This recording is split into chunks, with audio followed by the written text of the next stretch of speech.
एक वीडियो और दिखाते हैं आपको इसी पतिव्रता पद के ऊपर क्या कह रहे हैं परमात्मा। परमात्मा कहते हैं जब तुम भक्ति करते हो और पतिव्रता पद पर रहते हो, यानी 100 वर्ष तो सतगुरु पूजा एक दिन आन उपासी, वो अपराधी आत्मा भाई पड़े काल की फांसी। 100 वर्ष सतगुरु की पूजा, 100 वर्ष सतगुरु की पूजा और एक दिन आन उपासी, वो अपराधी आत्मा फिर पड़े काल की फांसी। साध संगति से जुड़ने के बाद जब आपको इस बात का ज्ञान हो गया कि धरती पर वर्तमान में जिंदा कबीर स्वयं सतगुरु रामपाल जी भगवान हैं, यही परमात्मा है, इन्हीं की तन मन और मन कर्म वचन से की गई भक्ति से मोक्ष होगा।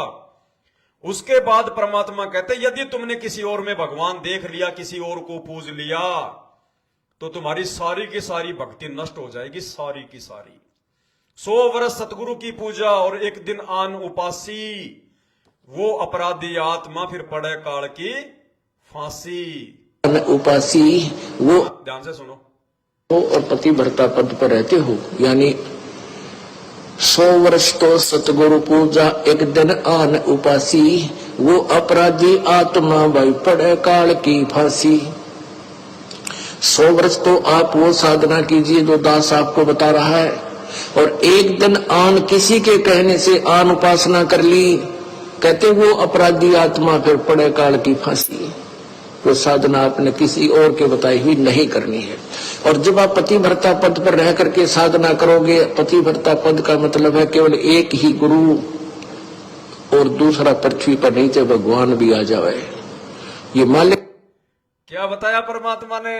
भाई और बहनों, इतने गहरे गहरे प्रमाण, इतने गहरे गहरे सबूत परमात्मा ने अपने सत्संगों में दे रखे हैं, किसी की बुद्धि नहीं खुल रही। ये साध संगति से परमात्मा उजागर करवा रहे हैं, साध संगति से। क्या कह रहे हैं परमात्मा, अब ये पवन दास इस फोटो को क्यों ना फाड़े, हमारे सत्सेवक भाई बहन इस दाढ़ी मूंछ वाली कबीर जी की काल्पनिक फोटो को घर से बाहर क्यों ना निकालें। क्या कह रहे हैं परमात्मा, नहीं करनी है। और जब आप पतिव्रता पद पर रह करके साधना करोगे, पतिव्रता पद का मतलब है केवल एक ही गुरु और दूसरा पृथ्वी पर नीचे भगवान भी आ जाए। ये मालिक कहते हैं गुरु गोविंद दोनों खड़े किसके लागू पाए, उन्हीं का आदेश है। इसीलिए है कि आपको ये काल। अब बताओ, हम तो भगवान के आदेश की पालना कर रहे हैं कि ये तो मात्र एक फोटो है, ये तो मात्र एक फोटो है। अगर ये फोटो वाला अगर साक्षात भी आ जाए तो भी परमात्मा क्या कह रहे हैं कि चाहे भगवान ही क्यों ना आ जाए धरती पर, नहीं, दोबारा सुन लो एक बार, रोगे नहीं ऊपर हाथ खड़े करके। सतलोक आश्रम मैनेजमेंट हरियाणा वालों, रोगे ऊपर हाथ करके अगर इस फोटो को तुमने समय रहते अपने घर से और दरबार से बाहर नहीं निकाला तो। गुरुदेव का आदेश मान लो। मैं पवन दास नहीं कह रहा कुछ भी, मैं तो कुछ नहीं बोलता, मैं अपनी तरफ से कुछ नहीं बोलता। मैं जो भी बता रहा हूं गुरुदेव के सत्संगों को आधार बना के बता रहा हूं। अगर तुम अपने गुरुजी की बात भी नहीं मानोगे तो नालायक हो, तुम काहे के गुरु भगत हो, तुम तो गुरु विमुख हो, गुरु विमुख है। क्या कह रहे हैं, पद पर रह करके साधना करोगे, पतिव्रता फिर पड़े काल की फांसी। वो साधना आपने किसी और के बताई हुई नहीं करनी है। और जब आप पतिव्रता पद पर रह करके साधना करोगे, पतिव्रता पद का मतलब है केवल एक ही गुरु और दूसरा पृथ्वी पर नीचे भगवान भी आ जाए। ये मालिक कहते हैं गुरु गोविंद दोनों खड़े किसके लागू पाए, उन्हीं का आदेश है। इसीलिए है कि आपको ये काल और अपने दूतों के द्वारा हमारे रास्ते से भ्रष्ट कर देता है।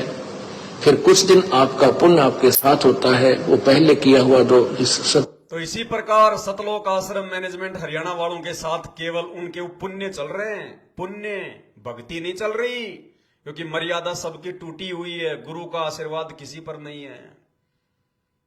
केवल केवल साध संगति से जुड़कर, और साध संगति से जुड़ने के बाद भी पूर्णतया 100% गुरु जी का पक्का भगत बनकर, सत सेवक बनकर, हर एक मर्यादा में रहकर जो भक्ति करेगा अंतिम श्वास तक, वही आत्मा सतलोक का दरवाजा इस कलयुग की बिचली पीढ़ी में देख पाएगी। नहीं देख पाओगे, क्योंकि 13वें पंथ की भक्ति, 13वें पंथ के संचालक कौन? सतगुरु रामपाल जी भगवान। 13वें पंथ की यथार्थ भक्ति केवल साध संगति में है और कहीं नहीं है। सतलोक आश्रम मैनेजमेंट हरियाणा के आश्रमों में 12वें पंथ की भक्ति होती है, 12वें पंथ की। अरे कॉमन सेंस की बात है, विचार करो। 13वें पंथ के संचालक कौन है? 13वें पंथ के संचालक कौन? आप कहोगे जी सतगुरु रामपाल जी हैं। 13वें पंथ का भगवान कौन?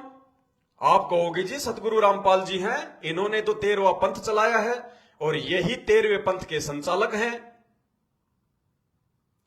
और 12वें पंथ का भगवान कौन? ये 12वें पंथ का संचालक कौन? आदरणीय गरीबदास जी महाराज। विचार करना, 13वें पंथ को चलाने वाले भी ये और 13वें पंथ के भगवान भी ये। 12वें पंथ के भगवान कौन? ये। और 12वें पंथ को चलाने वाले कौन?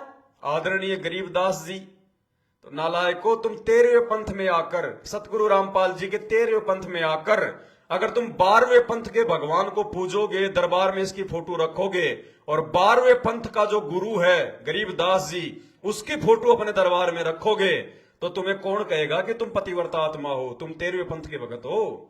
13वें पंथ के भगत तो केवल साध संगति से जुड़े हुए सत्सेवक भाई बहन हैं। अरे हमारा 12वें पंथ से लेना क्या है? तुम 13वें पंथ के गुरु को अपना गुरु बनाकर भी 12वें पंथ के गुरु गरीबदास जी को पूज रहे हो। 12वें पंथ के गुरु आदरणीय रामदेवानंद जी महाराज को पूज रहे हो।